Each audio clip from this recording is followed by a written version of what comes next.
ভাই আপনি কি করতেছেন?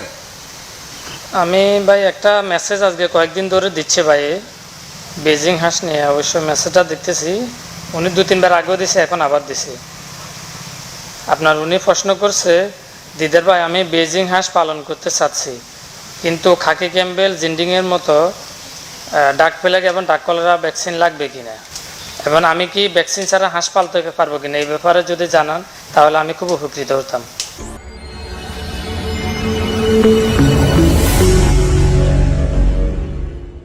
আসসালামু আলাইকুম রহমতুল্লাহ। প্রিয় খামারি ভাই ও বোনেরা, যে প্রশ্নটা এক ভাই এখন আমাকে করছে আপনার হোয়াটসঅ্যাপে, এই প্রশ্নটা উনি কয়েকদিন ধরে আমাকে দিচ্ছে। অবশ্যই উত্তর দিতে পারতেছি না বলতে আসলে সময় তেমন পাচ্ছি না। আসলে আমি তো বেজিং হাঁসের মার্কেটিং করতেছি, সেই সুবাদে প্রচুর ব্যস্ত, সময় পাচ্ছি না। এই প্রশ্নটার উত্তর আমি আজকে আপনাদের সবার সামনে দিচ্ছি, এবং আশা করি যে ভাই প্রশ্ন করতেছেন উনিও জানতেছেন, এবং পাশাপাশি আমার সকল খামারি ভাই বোন সবাই জানতে পারবেন ইনশাআল্লাহ। তার আগে আমি পিছনে যাচ্ছি, একটু কিছু কথা বলে নিই। খাকি ক্যাম্বেল বলেন, জিন্ডিং বলেন, বেজিং বলেন, যেটাই বলেন, এটা একটা প্রাণী। আরেকটু দূরে যাচ্ছি, সেটা হচ্ছে মানুষ থেকে শুরু করি। যেমন আমরা মানব জাতি, আমাদের জন্মের পরে দেখতেছি, আমরা দেখেছি আমাদের মা বাবারা আমাদেরকে টিকা দিয়েছে, এবং আমরা এখন বর্তমান জেনারেশন আমরা আমাদের ছেলে মেয়েকে টিকা দিচ্ছি। টিকাটা কেন দিচ্ছি? টিকা না দিলে তো চলে।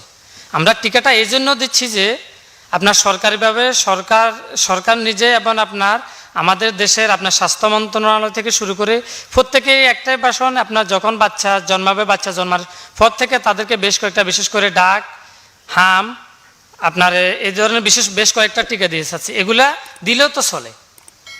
তাহলে আমরা কেন দিচ্ছি? এই জন্য দিচ্ছি আমরা যাতে বয়স হলে, প্রাপ্তবয়স্ক হলে, বড় হলে আমাদের যাতে রোগ ব্যাধি কম হয়, এই জন্য আমাদেরকে টিকাটা দিতে হচ্ছে। অনুরূপভাবে এই যে হাঁস বলেন, গরু বলেন, ছাগল বলেন, যেটাই বলেন, এদেরকেও টিকাটা দিতে হবে, কারণ এরা একটা প্রাণী জিনিস। ভাই যে প্রশ্নটা করেছেন সেটা হচ্ছে বেজিং হাঁসকে আমি টিকা ছাড়া পালতে পারবো কিনা। না, পারবেন, কিন্তু আপনি একটা সময় ক্ষতিগ্রস্ত হবেন। কেন ক্ষতিগ্রস্ত হবেন? আপনার যদি এখানে একটা রোগবালাই চলে আসে, ডাক প্লেগ অথবা ডাক কলেরা চলে আসে, সেক্ষেত্রে আপনি কি করবেন? আপনার একটা ডাক প্লেগ ভ্যাকসিন মাত্র 100 টাকা। 100 টাকা দিয়ে একটা ভ্যাকসিনকে 100টা হাঁসকে দিচ্ছেন। আপনি 100 টাকা সেভ করার জন্য কেন আপনি ভ্যাকসিন দিবেন না? অবশ্যই আপনি ডাক প্লেগ এবং ডাক কলেরা ভ্যাকসিন অবশ্যই দিবেন। আমরা যদি ডাক প্লেগ এবং ডাক কলেরা খাকি ক্যাম্বেলকে দিতে পারি, জিন্ডিংকে দিতে পারি, বেজিংকে কেন দিব না? সেক্ষেত্রে আমি সবাইকে বলবো খাকি ক্যাম্বেল এবং জিন্ডিংয়ের মতো বেজিং হাঁসকে অবশ্যই ভ্যাকসিন দিবেন। বেজিং হাঁসকে ভ্যাকসিন দিলে আপনার বেজিং হাঁসের রোগবালা থেকে বাঁচতে পারবেন। যদি আপনার ভ্যাকসিন দেওয়ার পরে আরেকটা প্রশ্ন হচ্ছে, অনেকে বলে ভাই আমি তো ভ্যাকসিন দিছি, আমার রোগে ভ্যাকসিনে ডাক প্লেগ কেন আসতে পারে। এটা তো আপনার ভ্যাকসিন দিচ্ছেন তাই বলে যে ডাক প্লেগ আর আসবে না, ডাক কলেরা তো আসবে না, এটা তো লেখা নাই। আপনার এটা হচ্ছে আপনার একটা ভাইরাস, আপনার এটা আসতে পারে। সেক্ষেত্রে ডাক প্লেগ এবং ডাক কলেরা ভ্যাকসিন দিলে আপনি যে ওষুধ খাওয়াবেন ওই ওষুধটা কার্যকারিতা বেশি হবে। ওই কার্যকারিতার জন্য আমরা মূলত ডাক প্লেগ এবং ডাক কলেরা ভ্যাকসিনটা দিয়ে থাকি। সেক্ষেত্রে আপনারা অবশ্যই আপনার যদি সফল খামারি হতে চান, আপনার বেজিংয়ের বেলা, বিশেষ করে বেজিংটা ওয়াট বাড়ে।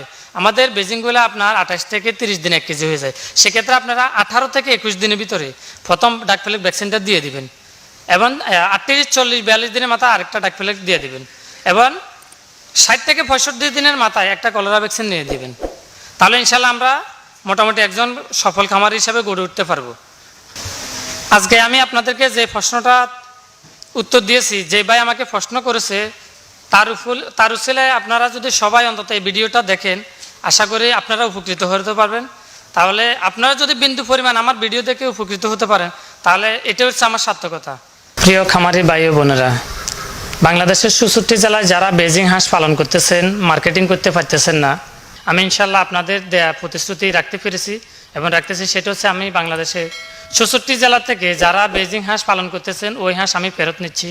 বাংলাদেশের অনেক জেলা থেকে অনেক খামারি ভাই আমাকে ফোন করে বলছেন, ভাই আমি তো আপনার কাছ থেকে হাঁসের বাচ্চা নিই না, আপনি কি আমার হাঁসটা ক্রয় করবেন কিনা?